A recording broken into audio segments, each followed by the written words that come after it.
Hi,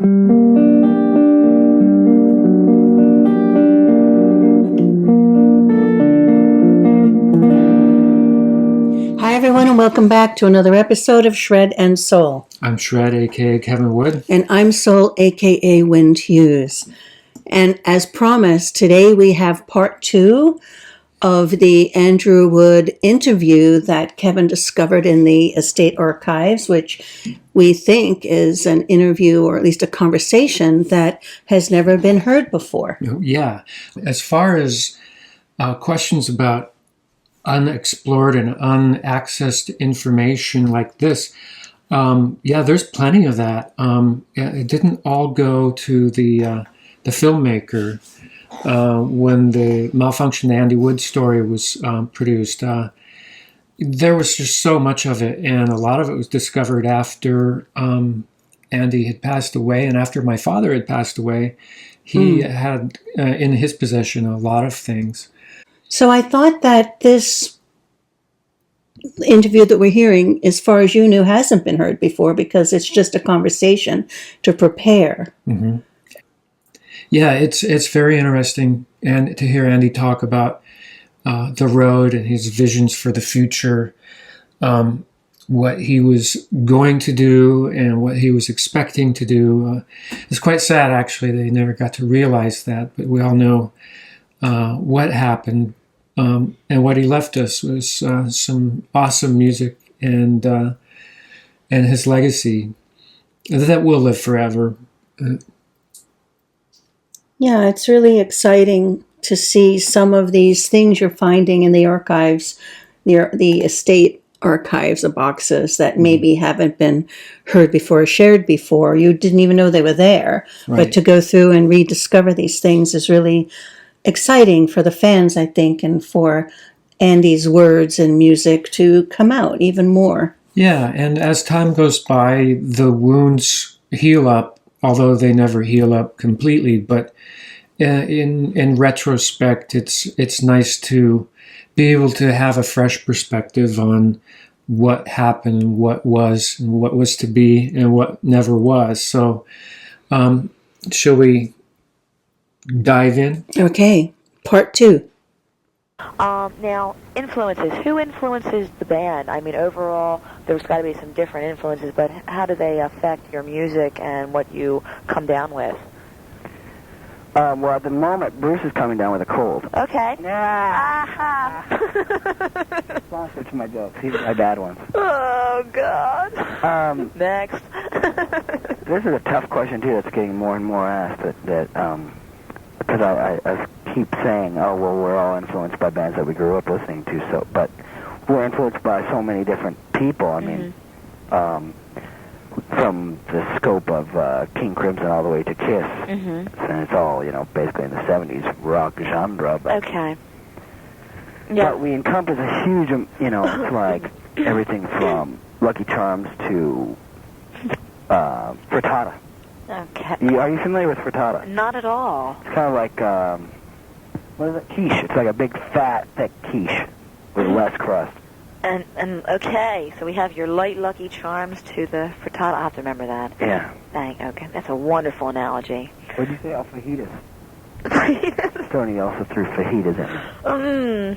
Okay, we got fajitas, too. There's a lot of connotation to food here. Is that an important part of your life? Actually, we're just always hungry now. It's the only thing we do on tour, too. Eat? Yeah. Aww. So we're all going to come back as fat. The fat band. Okay, look for your fat band coming soon. Okay, your lyrics, where do they come from? They're well-written, not cliched. I try to stay away from anything like that. Good. Yeah. Why? It's hard to do. Just because I'm totally critical of anything I write, so I'll sit there writing in my little book, and if anything sounds too hokey, I'll disguise it, because I purposely disguise my lyrics to make them harder to figure out sometimes. Thinking Man's lyrics, would you say? I guess so, yeah. Okay. But I don't know if it's not, they're not very serious, that's for sure. So. Tongue-in-cheek? I mean, some of it tends to be tongue-in-cheek. Definitely. All right. Butt and cheek. Gene, I requested to talk to you. I don't know why. Okay. Do you think your music, it's, I mean, the 70s are evolving, I guess. I mean, definitely not coming back disco, but Led Zeppelin-esque type things. But you know, the Village People are reunited. Pardon? The Village People reunited, and they're playing shows, so that part of the 70s seems to be coming around, too. Well, I'm going to forget about that part. Yeah. Do you think you're the band of the 90s? Do you think you're going to be one of the forerunners? I think so. I hope so. I mean, I could see, I mean, I thought I always would be involved in the band of the 90s, so. Okay. Why do you think that you are going to, like, take the lead in a lot of this, or be a part of this? If we're not the band of the 90s, I'm going to fire my band and get a name. And then they'll be the band of the 90s. Now they're all shaking in their boots. Okay. And the first, Shine, why an EP and not an album? We were kind of testing the waters. It was like we really wanted to get something out and tour for it. Mm-hmm. And it was a good way to lay a base across, get people to know us, because no one knew us anywhere.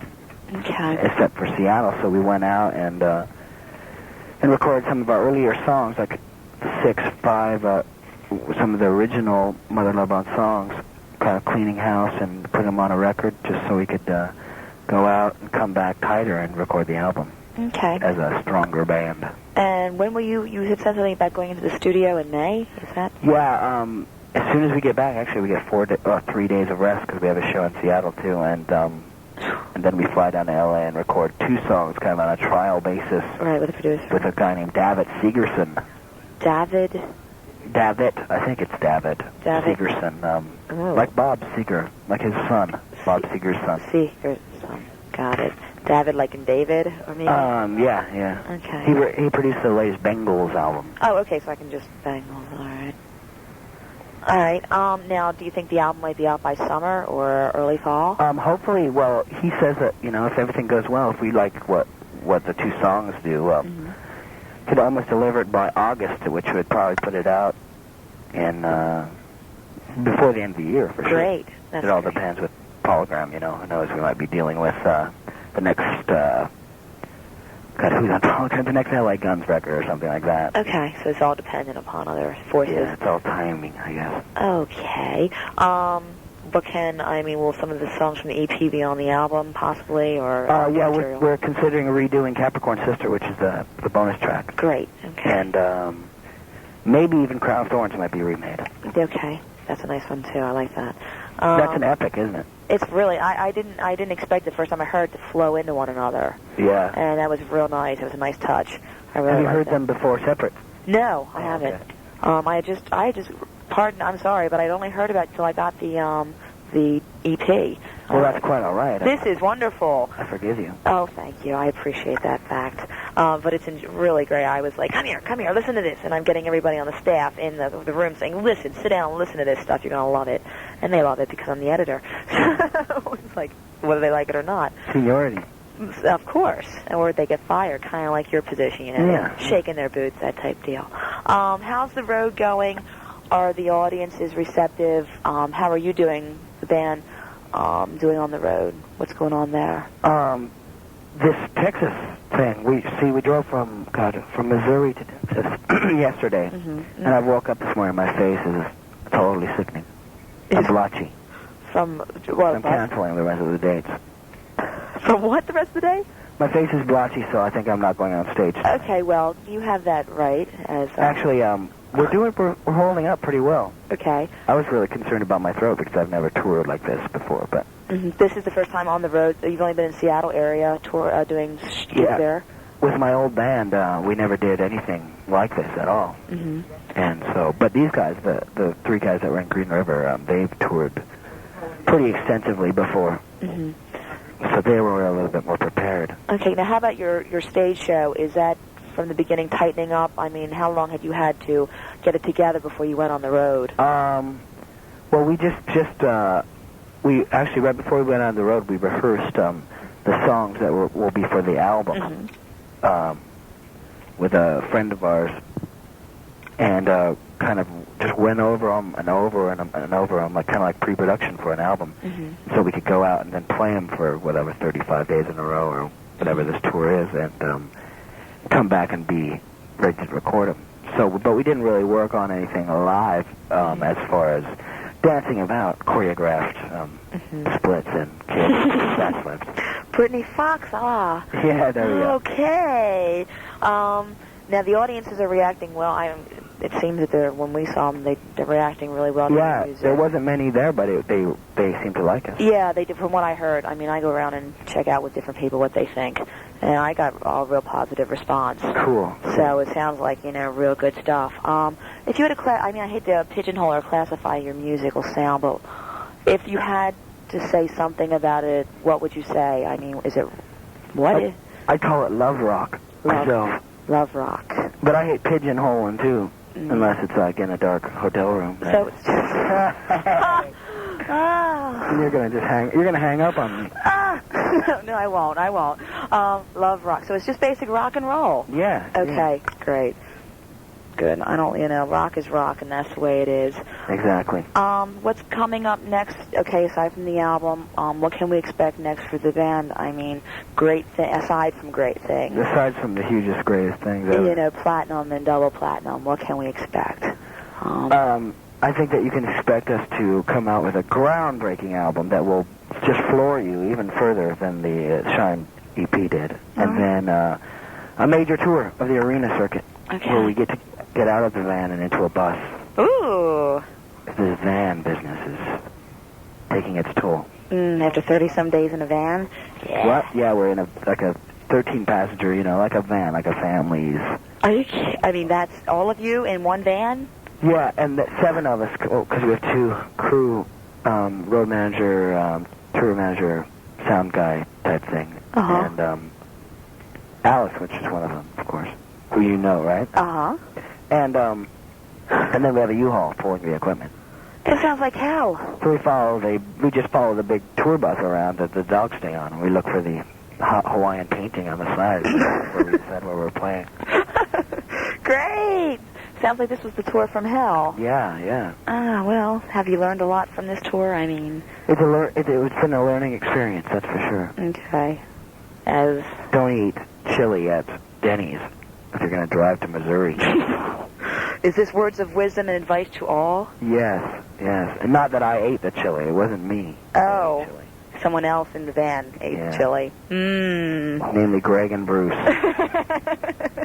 So don't have your friends eat the chili if you're going to be on the van. Yeah. Okay. Words of wisdom to live by, I guess.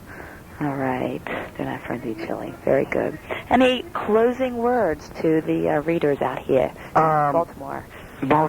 Yeah. I wish that there was this one, there was a bartender at Hammer Jack's that I thought was a great gal. Which one? But I forget her name. Jill? Jill? Redhead? I don't know. She had brown hair, amazing face. She worked upstairs. Jill! That's got to be Jill. Must be her. Say hi to her for me. Okay, I will. She's one of our closest friends. Okay, cool. And I will definitely... She's a real rock aficionado. Oh, she's wonderful. I talked rock trivia with her all... Real friendly, real outgoing type personality. Yeah. That's Jill. She's wonderful. One of the nicest people out there. Cool. She's the best person. I will tell her that Andy says hello. And that we will be returning to Baltimore as soon as we possibly can. All right. Naked, all of us. We look forward to it. Yes. Cameras will be ready. Sounds great. Thanks a lot for calling in. Yeah. And I look forward to seeing you guys real soon. Very well. Good luck on the album and the rest of the tour. Thank you very much. Bye-bye. Goodbye. So we're back, and that was so much fun. I really enjoyed it, and I really enjoy hearing Andy's sense of humor. And interesting because he was so young. It's a young sense of humor. Yeah. Kind of a sassy, little playful, and a young man's sense of humor. It's really, I think, heartwarming to see how young he really was. Very much tongue-in-cheek, and he did have a great sense of humor. And it was interesting hearing him mention his influences, although it turned into food in the interview. Or cautionary food. Yeah. Don't eat chili. Don't eat chili in the van. But Andy's influences spanned from many influences from the 70s pop music and the 70s hard rock, Kiss, of course, Nugent, And Elton Frittata. John, Frittatas. All of these influences, you're aware of these. I think you've talked about that even with me before. But Nugent, it's interesting to me that Nugent is in there. What was it, do you think, in Nugent that influenced him? Because I see them as so different. It was Nugent's ability to be irreverent and to be a complete rock and roll clown. Although Nugent could play the guitar like crazy, he was not the most serious guy to talk in interviews. This is before he took his stance on, more controversial issues. But Ted Nugent was a big star, and it wasn't just Nugent. I mean, he was totally enamored with Mark Bolan, T-Rex, Freddie Mercury, Paul Stanley. I could see the Kiss. Mark Bolan. Yeah. I can see the Stanley. I mean, I can, look at Andy's performances and say, oh, there's Bolan, oh, there. But the Nugent part, it maybe the cockiness. Yeah, the cockiness. Actually, David Lee Roth was a huge influence as well. I remember Andy at one point got into some spandex and, El Duce from The Mentors called him David Lee. It was his nickname for Called Andy. Andy that? Yeah. David Lee? Because, Andy had long blonde hair, is flamboyant, and could hold the crowd in the palm of his hands, like all great showmen. So I get that part. yeah, and it was fun listening to him talk about his lyrics too. His lyrics are deep, and he kind of discounts the depthness of his lyrics, because he does admit to wanting them to sound in a way that would be interpreted by anybody who listened to him in their own way, which is quite a talent in its own right. And to take words and to manipulate them into a point where you can derive your own meaning, but still get the gist of it. And, Well, I think you've shared before, even on previous episodes, that Andy would say to you that sometimes his lyrics were meaningless. They were just poetry. Mm-hmm. And he's saying that there in a sense, but he's a wordsmith. What a master wordsmith. And that he might cover up the meaning by how he reworded things afterwards to slightly cover it up. Mm-hmm. But you've said, and I've heard him say before, that people read a lot into his lyrics. Yes. When some of it's just clever poetry that had no deep meaning. It's hard to imagine that, though, because his songs are so emotional. They are. And Jimi Hendrix mentioned in articles that he did the same thing. So, and of course, Jimmy's lyrics were equally as impressive. And they did contain a lot of references that would be personal to somebody. So, yeah, it's a testament to the artistic ability of Andy in being able to do that, to harness that in such a degree. Well, even if he wasn't tapping directly into his personal experience, maybe he's being poetic and making up the story. I mean, any creative person is tapping into the collective, the archetypal.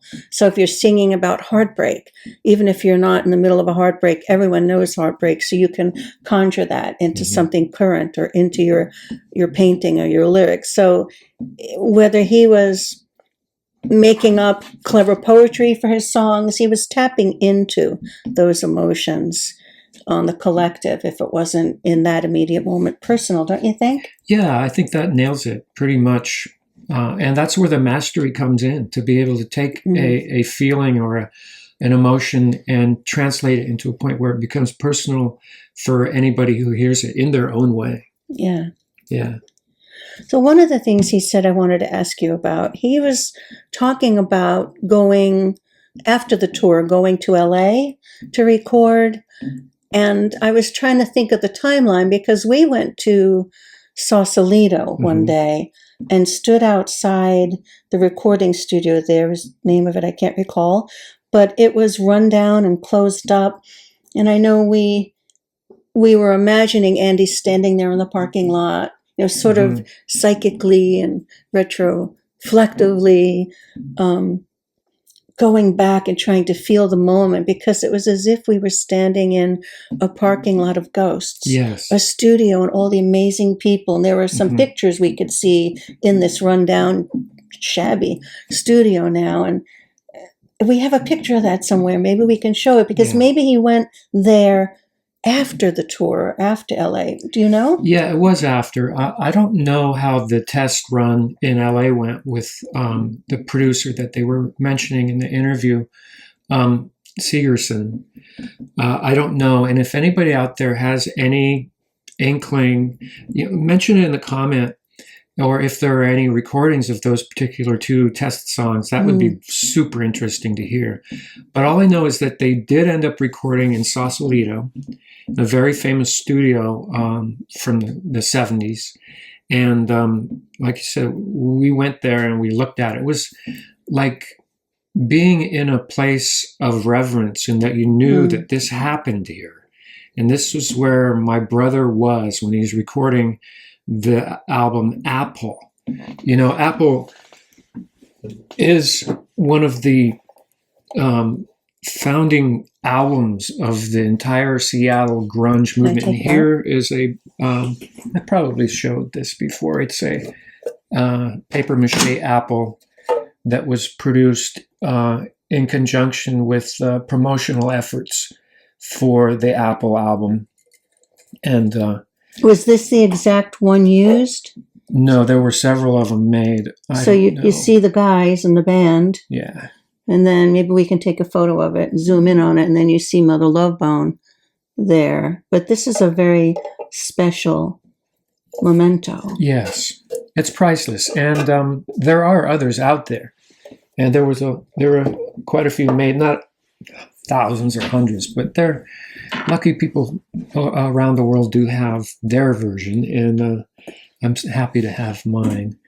It's just sad that Andy never got to see the success that he was yearning for, but that album endures, and it will be listened to by people forever, probably. One of the things I noted too is Andy talking about how the rest of the band, for the most part, had some tour experience, and they were able to prepare properly for this. And that poor Andy was sort of the newbie and wasn't quite ready for the stress and the strain. And you had mentioned vocally, maybe it was hard for him. And I just think of him as this young guy, wide-eyed, for the first time on tour, schlepping behind the big guys, who are in a tour van, and they're in a tour bus, and they're in this little van, with just the excitement that he must have had at that time. Starting out on a new career, and he did package up a lot of the ideas that he had with Malfunction into Mother Love Bone. Love rock was sort of our calling word, and that's how we described us in ourselves in Malfunction. But he was driven, and he needed to follow this path, and unfortunately it didn't end up well for him, but it is good to hear his voice and imagine what he'd be like now and what we'd talk about. He wasn't always so jocular when you'd converse with him on a person-to-person level. He was introspective and intelligent. He did mask a lot of that with his banter, but he was truly a sensitive, intelligent person that I really miss. And I'm sure a lot of fans watching this would agree. They miss him too, and you may wonder, because people have mentioned in comments how sad, and wondering what Andy would have been like, or his music be like, or whether he would have continued, what level of fame, all those unanswered questions. And we'll talk about those things. And remember, though, he'd be a 60-year-old man today. You'd be sitting here as two elders, in a sense, talking about your life, not two, long-haired, wild, crazy young guys off to create a rock career. It'd be such a different experience. It would truly be, but it's not to happen. And life goes on. Band of the 90s. I think even though Andy passed away in early 1990, he made his mark on the 90s in a very big way. And at least that much is true. And then, of course, we know where his bandmates ended up band of the 90s, the 2000s, 2010s, and working on the 2020s. I mean, Yeah, talk Pearl about Jam's still going. yeah, talk about a success story there. And Eddie Vedder had some big shoes to fill, but he's done it well. Eddie Vedder has He's his amazing. own shoes, though. You know, when you listen to Eddie and the seriousness of Pearl Jam compared to the seriousness of Mother Love Bone is two different animals. Yeah. Andy was tongue in cheek. Let's have a rock show and party it up kind of personality, whereas Vedder with Pearl Jam is serious, deep. It still rocks like crazy, but and it's beautiful. It's integrated, but completely two different animals. So you know, to think that Mother Love Bone could have made it as big as Pearl Jam, yeah, maybe they could have, but it would have been a different thing altogether. Mm-hmm. Would that mean then that, I mean, it's hypothetically speaking, that grunge itself or the music may have gone a completely different direction if he hadn't passed and, you know, Kurt Cobain hadn't passed and some of the greats hadn't passed? Would it have gone in a completely different direction than what we have now? And the fact that they did pass is, you know, is this where it was meant to be? And their souls are onward to their next journey, and the music went to the right instead of the left. And yeah, I don't know. Mother Love Bone was there at the ground floor, but they were more of a L.A. Guns N' Roses, Aerosmith type rock and roll band, and putting them in the grunge category, I think it's like putting Malfunction in the grunge category. Is that we were there, we were seminal, that was part of the whole evolving scene, but as far as content goes, I think the true grunge identity came from more of the deep felt emotional impact. And not to say Mother Love Bone didn't have that, but it was a different approach. And it's hard to say how it would have panned out if Andy hadn't passed away. But yeah, I mean, you never know. Andy was deep, though. You listen to some of his ballads, and they're as deep and as heartfelt as anything else, anything out there that Pearl Jam did, or you know, Alice or Soundgarden. But it was a combined effort, I think, from all of the bands at the time, putting together a scene that would become legendary and, in its own right, create an identity for Seattle. Speaking of Seattle, I'd like to mention, though, the Hawks are back in the Super Bowl. And go Hawks! This is going to air after the Super Bowl. It will, but we'll see what happens. What's the prediction? I can't get. Are they going to win? They should win because they're the better team. But hey, anything can happen. I guess that's a good place to say good luck, Hawks. Mm-hmm. We'll catch you after the Super Bowl next week. And comments, please, subscribe, questions. Mm-hmm. Kevin was answering questions today from people who had sent questions, not necessarily in the comments. So yeah, feel free to shredandsoul@gmail.com to email us or comment, even like. It really helps our algorithm to get it out there.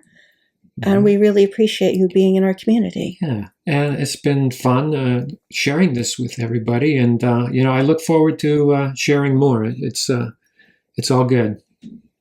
Okay, we'll catch you next time. Bye. Bye.